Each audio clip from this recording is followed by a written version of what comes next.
Hola, buenos días, bon día. En primer lugar, muchas gracias por invitar al IDAE a formar parte de estas iniciativas. Creo que es clave estar aquí para conocer de primera mano qué se está haciendo, ver esa vibración, ¿no?, que ya se está percibiendo de lo que une y de lo que crea comunidad. Y me encantará durante la jornada de hoy escuchar, aprender, también ahora en este ratito compartir algunas reflexiones y lo que hemos hecho desde el IDAE, y os invito desde ahora que cualquier idea, cualquier sugerencia que podamos compartir hoy, lo hagamos, porque este es un buen foro para ello. Cuando Juan nos invitó al IDAE a formar parte de esta jornada, estuve pensando y dije, mira, es una buena oportunidad para hacer una pequeña reflexión de qué ha hecho el IDAE en los últimos años y también compartir algunos aprendizajes y próximos pasos. Brevemente, siguiendo lo que comentaba Emily, y también creo que es el foro adecuado para compartir esto, yo me uní al IDAE en 2020, antes había estado en Inglaterra y allí había formado parte de una comunidad energética. Tuve la suerte de crear uno de estos procesos y mismamente el año pasado me regocijaba ver, ya desde lejos, porque yo no puedo seguirlo, cómo ya habían llegado a su 10º aniversario, cómo están creciendo. Tienen ahora diversas redes, están llegando cerca al megavatio de potencia y tienen una pipeline bastante importante. Entonces, me parece que la figura y lo que estamos haciendo es muy potente.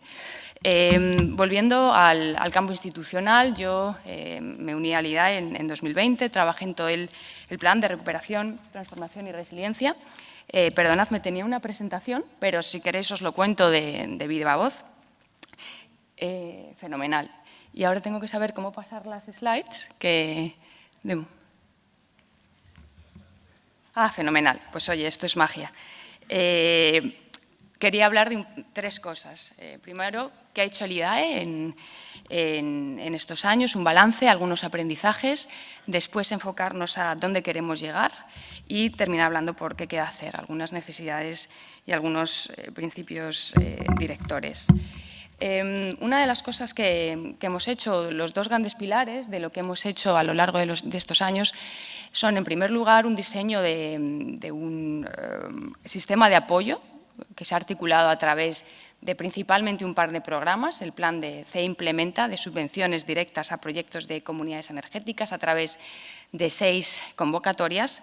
También otra convocatoria de oficinas de transformación comunitaria para fomentar unas oficinas pegadas al territorio, y un buen ejemplo es la Oficina de Transformación Comunitaria de Sapiens, y estoy segura que muchas oficinas probablemente de las que algunos de los oyentes estéis involucrados, ¿no?, o de las personas que vayáis a participar más tarde, para fomentar y crear comunidades energéticas con labores de difusión, de asesoramiento y de acompañamiento.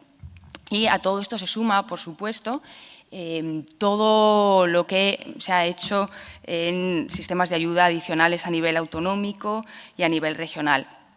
Por otra parte, también, aunque no es una competencia directa del IDAE, se ha estado articulando o empezando a articular un marco normativo. Figuran las comunidades de energía renovable y comunidades ciudadanas de energía como sujetos del sector eléctrico, en la ley del sector eléctrico, también algunos derechos de las mismas, un marco jurídico. Se propuso un proyecto de Real Decreto que todavía necesita aprobación y que es clave y seguro será sujeto de discusión hoy.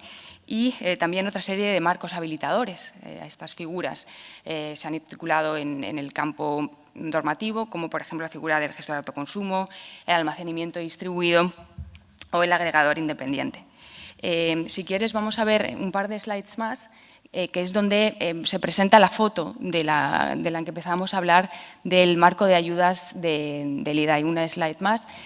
Lo articulábamos inicialmente con 3 grandes pasos, ¿no? La primera fase de lo llamamos C-Aprende, de cómo era necesario una primera fase en la cual hubiera una dinamización de la comunidad, una segunda fase de planificar, de entender quiénes van a formar parte del proyecto y planificarlo, y la última fase de implementa, que es la fase en la cual se ejecuta el proceso y es la que ha habido mayor apoyo por parte de convocatorias. Por otra parte, también como mecanismo de apoyo han estado las oficinas de transformación comunitaria, como hemos comentado. En el primero de esos programas, del que comentábamos, de C Implementa, de las subvenciones para las comunidades energéticas, el resumen de la actividad en los últimos años ha sido que ha habido más de cerca de 250 comunidades energéticas que han participado en estos proyectos en todo el territorio, con 125 millones de euros de ayudas. Desde el punto de vista de las oficinas de transformación comunitaria, son más de 70 oficinas de transformación comunitaria con 20 millones de ayuda, las cuales, a su vez, han contribuido a la creación de 200 comunidades energéticas. Y, además, hay muchos grupos motores que han sido movilizados y con potencial de implementar los primeros proyectos. Bien, hasta aquí un poco el resumen de qué es lo que hemos hecho o qué se ha hecho en los últimos años. Algunos de los aprendizajes que quería compartir. Como parte de la experiencia del IDAE en los últimos años, hemos tenido la suerte de interaccionar con las comunidades energéticas, con las oficinas de transformación comunitaria. También hemos hecho un proceso concreto de hablar con las mismas para entender, sobre todo, qué debemos hacer como institución de cara al futuro. Y algunas de las cosas que hemos aprendido son, yo diría, en primer lugar, que el acompañamiento es necesario. Muchas de estas comunidades energéticas que se han creado, así nos decían las oficinas de transformación comunitaria, se ve que si no tienen un apoyo adicional de diferentes maneras, probablemente tengan grandes dificultades para llevar a cabo sus proyectos. Y esto es así porque en la naturaleza de las comunidades energéticas, todas esas labores iniciales de dinamización de lo que tiene que ser la movilización de ciudadanía, de pymes, de entidades locales, es un proceso complejo, es un proceso de difícil monetización. Al fin y al cabo es una labor de campo, que es amplia, no estandarizada. Nos hablaban las oficinas de transformación comunitaria de las cientos de reuniones que han hecho con diferentes actores y esto es algo que se acentúa, si cabe, en los municipios más pequeños en los que hay una falta de recursos. Si bien es cierto que esta labor de campo, que hemos dicho que es el camino hacia la creación de las comunidades energéticas en sí mismo, también es un fin, porque se ha convertido en un vehículo para trasladar a la ciudadanía la cultura energética. Porque nos contabais, desde las oficinas de transformación comunitaria, que antes de poder transmitir lo que es una comunidad energética, tienes que hacer entender de qué va el sector energético, qué significa un ahorro en la factura y eso, en cierto modo, incluso, no sé si la compañera con la que hablé en la entrevista de las OTC de Sapiens me contabais esto mismo, ¿no? Tenéis que ver de qué manera se puede transmitir esto a la ciudadanía, que quizás un lenguaje normativo y, entre comillas, aburrido de IDAE no sea la mejor manera. Por otra parte, también nos comunicabais cómo en esta creación de las comunidades energéticas no valen la comunicación unidireccional, sino que es necesario un enfoque que sea proactivo, donde ha habido una involucración cooperativa, ayuntamiento, que eso a su vez hace realidad o permite acercarnos a un concepto del que llevamos hablando mucho tiempo, que es el concepto de consumidor proactivo o prosumidor. No hay atajos. Es un elemento que es complicado y creo que las comunidades energéticas son un vehículo para ello. Por lo tanto, primer aprendizaje, ese acompañamiento necesario y la labor fuerte que se está haciendo desde las comunidades energéticas, desde estas OTCs u otras organizaciones que se encargan de estas labores. Otra segunda reflexión que quería compartir era la necesidad de la profesionalización del sector para una escalada sostenible. Hemos visto y hemos impulsado desde nuestro ámbito comunidades a través de subvenciones, pero creemos que además es necesario que haya organizaciones especializadas, gestores de comunidades energéticas, que puedan ayudar en la puesta en marcha de las comunidades energéticas en aspectos administrativos, como por ejemplo el día a día, las cuentas de estas organizaciones, aspectos técnicos, aspectos de estructura financiera, social. También son importantes estas estructuras para la economía de escala y que pueda hacerse realidad y tiene que vincularse también con los modelos financieros que puedan ajustarse a través de la ayuda, de que no haya una duplicación de los recursos. También es importante para compartir modelos innovadores que vayan más allá del autoconsumo y para que puedan prosperar algunos sectores complejos, como por ejemplo los polígonos industriales, habiendo hablado también con algunas OTCs de este tema. Por otra parte, este tipo de entidades de segundo grado pueden tener muy diversa naturaleza, cooperativas, fundaciones. De hecho, durante los últimos años, aparte de las que existen ya consolidadas, hemos visto prosperar algunas otras. Por otra parte, otros aprendizajes ya a nivel de territorio, y se conecta muy bien con, creo que alguna de las mesas que van a hablar de ello, es el elemento de cómo la comunidad energética es un nexo, el nexo que existe entre comunidades energéticas, cohesión territorial y desarrollo rural. Mirando los datos de las convocatorias de CE Implementa, más de la mitad de las iniciativas son en municipios de reto demográfico de menos de 5.000 habitantes. Mirando datos más allá, por ejemplo, el Observatorio de Energía Común reporta datos de que 2/3 de las comunidades que ellos tienen mapeadas, que son 650, son municipios rurales, según datos de Eurostat. Por lo tanto, y también con la evidencia que hemos tenido, hablando con OTCs, comunidades, se ve un valor en estas iniciativas de comunidades energéticas como un valor una iniciativa que puede fijar población, implicar ciudadanía o reportar ahorros a las pequeñas empresas. Todo esto ya se ha comentado. Si bien, junto a estas iniciativas de carácter rural, también hay un potencial urbano. Estamos viendo prosperar comunidades energéticas en cascos históricos, así como oficinas de transformación comunitaria asociadas, en entidades infralocales, en poblaciones medianas o grandes, en barrios de grandes ciudades, también a nivel industrial. Y también el potencial urbano quizás cobra relevancia e importancia elementos del futuro de la transición como el almacenamiento, la agregación de la demanda. Y también tiene sentido en estas iniciativas actuales unirles el comercio, las pymes, de manera que se pueda complementar los perfiles de consumo con una diversificación de los mismos. Por otra parte, el último aprendizaje que quería compartir era la importancia de las entidades locales como habilitadoras y también la importancia de los casos de éxito.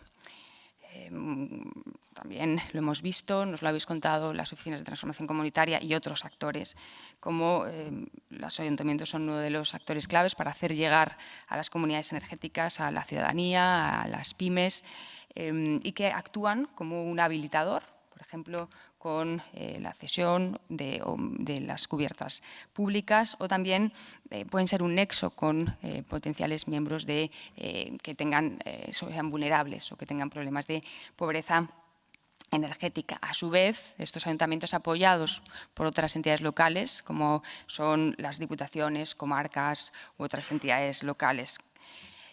También es relevante los casos de éxito y sí que nos habéis contado y se ha visto cómo una vez que prospera un modelo exitoso de una comunidad energética en un municipio es un acicate y puede servir de ejemplo para otros en la proximidad también.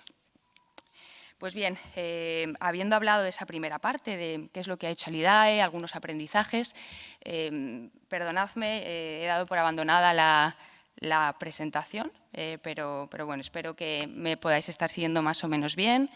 Querría hablar, en segundo lugar, de dónde queremos llegar. Y aquí tenía una presentación en lo que mostraba era nuestros objetivos a 2030 y a 2050 de cara a un poco a objetivos climáticos y lo que se reporta en el Plan Nacional Integral de Energía y Clima.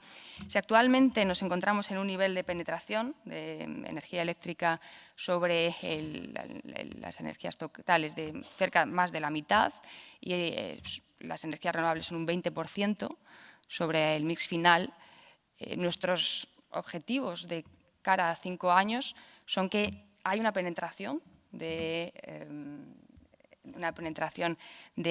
energías renovables en el mix eléctrico ya del 80% y que suba hasta cerca de un 50% las energías renovables en el mix total. Por lo tanto, a 2050 nuestros objetivos son de una neutralidad climática, es decir, conseguir prácticamente un 100% de energías renovables en vectores eléctricos en todos los aspectos, ¿no? Por lo tanto, estos objetivos implican la importancia de unos movimientos a escala y si ya es algo que está muy presente, las energías renovables en diferentes ámbitos, como cada vez, con el paso de los años, estos proyectos van a estar más potentes en el territorio, van a afectar más a la población y, por lo tanto, la importancia que tiene el factor social y las comunidades energéticas como elemento que pueda hacer concebir y pueda hacer partícipe a la ciudadanía de los territorios de los beneficios que tiene esta transición energética. Por lo tanto, es la primera reflexión de cara a estos objetivos. También estos objetivos implican que tendrá que cambiar la manera en la que se gestiona la energía, la alta penetración del almacenamiento, la flexibilidad. Todo esto son pinceladas que después se van a desarrollar en diferentes presentaciones. También va a tener mayor importancia para cumplir estos objetivos una descarbonización en vectores diferentes del eléctrico, el vector térmico o el sector movilidad. Y por último, y haciendo alusión a las circunstancias actuales, no dejemos de olvidar el vínculo que existe entre energía, competitividad, independencia energética y las comunidades energéticas también como un elemento de resiliencia. Por último, terminaré la presentación hablando de qué queda por hacer o algunos de los elementos que podemos ver que son importantes, que se han hablado durante diversas jornadas y son bien conocidos, creo que por nosotros, y algunos principios directores. En primer lugar, desde el punto de vista normativo y administrativo, es importante seguridad jurídica y un marco facilitador, por lo tanto es clave ese desarrollo de la figura de las comunidades energéticas. Por otra parte, también es importante la facilitación de la tramitación del autoconsumo colectivo, de la creación de comunidades energéticas. Para esto también hay unas propuestas normativas para modificar determinados aspectos de autoconsumo, de almacenamiento, que lo puedan hacer prosperar, así como las oficinas de asistencia, las oficinas de transformación comunitaria que han existido, otras iniciativas que existen al respecto, y también una contribución con estandarización de documentos y de procesos en lo que esperamos que el IDAE pueda contribuir. Por otra parte, desde un punto de vista económico, que también se hablará más en detalle en una de las mesas, clave eliminar las barreras a la financiación. Me gustaría escuchar las propuestas de las que se hable para evitar esas barreras de la dificultad de consecución de avales. También la importancia de dar un apoyo a la cadena de valor de las comunidades energéticas, precisamente una cadena de valor que haga posible la escalada, la profesionalización del sector, de manera que prosperen las empresas especializadas en la gestión de comunidades energéticas, ayuntamientos, diputaciones, consejos comarcales, comunidades autónomas, grupos de acción local, comercializadoras, economía social, consultoras, entidades de segundo grado, OTCs, etcétera. Y también el desarrollo de modelos de negocio que empiecen a incorporar ese almacenamiento, la flexibilidad y nuevas figuras de mercado. Y también que unas comunidades energéticas que sean sostenibles, que tengan una viabilidad económica, que vayan más allá del autoconsumo. Porque una de las cosas a mí de las que me gusta pensar cuando pienso en las comunidades energéticas, y en la Comunidad Valenciana es un buen ejemplo de ello, es el potencial y la sostenibilidad en el tiempo y la durabilidad en décadas de estas iniciativas, que si hoy hacen autoconsumo, mañana pueden también incorporar otras muchas iniciativas. Por último, en cuanto a elementos que quedan por hacer, desde un punto de vista social, es necesario continuar con esa labor de difusión, de acompañamiento, de formación ciudadana. Creo que precisamente desde la OTC de Sapiens me contabais que una de las iniciativas que habíais hecho era hablar con escuelas y de la inquietud que teníais de potencialmente hablar con profesorado y hablar en ese campo. Y también formación de los actores involucrados en el desarrollo de comunidades energéticas. También importante contemplarse las comunidades energéticas como una potencial herramienta para abordar el problema de la pobreza energética. Si bien es un elemento con amplia complejidad que requiere la colaboración de diferentes entes, incluyendo las entidades locales.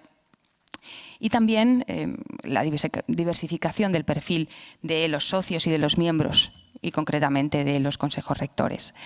Desde un punto de vista técnico, las necesidades se articulan, lo hemos hablado, con la necesidad de diversificar los proyectos de manera que se reinventen, que tengan potencialidad de hacer muchas más cosas, más allá del autoconsumo colectivo, y poniendo también un apunte sobre áreas en desarrollo, como aspectos de herramientas de gestión, como pueden continuar evolucionando, polígonos industriales, ciberseguridad.